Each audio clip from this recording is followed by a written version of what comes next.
Shalom à tous. Cette semaine, on va voir un enseignement que la paracha de Vayekel et Pekoudé nous enseigne.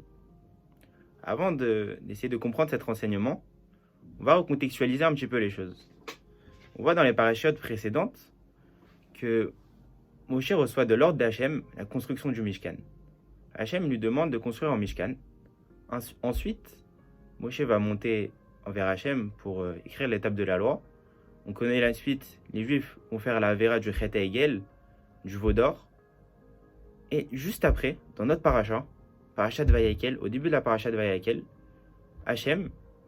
Moshe demande aux Juifs de faire la construction du Mishkan, de construire le Mishkan. Juste après la faute du veau d'or.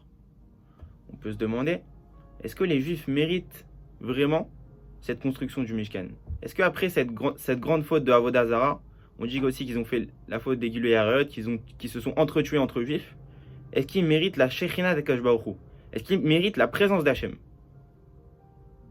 Derrière tout ça se cache un enseignement exceptionnel de Teshuvah, de retour envers Hachem. On comprend que même si on a fait des erreurs, que même si on est descendu plus bas que terre, il ne faut pas encore plus s'enfoncer. Au contraire, il faut remonter la pente et vite. Hachem ne nous donne même pas le temps de réfléchir. Hachem il nous dit qu'il faut répondre de l'action par l'action. Il faut que maintenant vous construisez mon Mishkan. De là, on comprend qu'il faut que même si dans notre vie on fait des erreurs, il ne faut pas avoir de doute. Il faut toujours savoir qu'il faut accomplir la volonté d'Hachem. Comme il y a un Pirkei Avot qui nous dit Aseh kirtsono kirtsoncha. Fais de la volonté d'Hachem ta propre volonté. Il faut qu'on puisse faire notre Mishkan à nous, qu'on puisse en nous accueillir Hachem et construire une avodat Hachem qui nous permet d'accueillir sa Shekhinah en nous.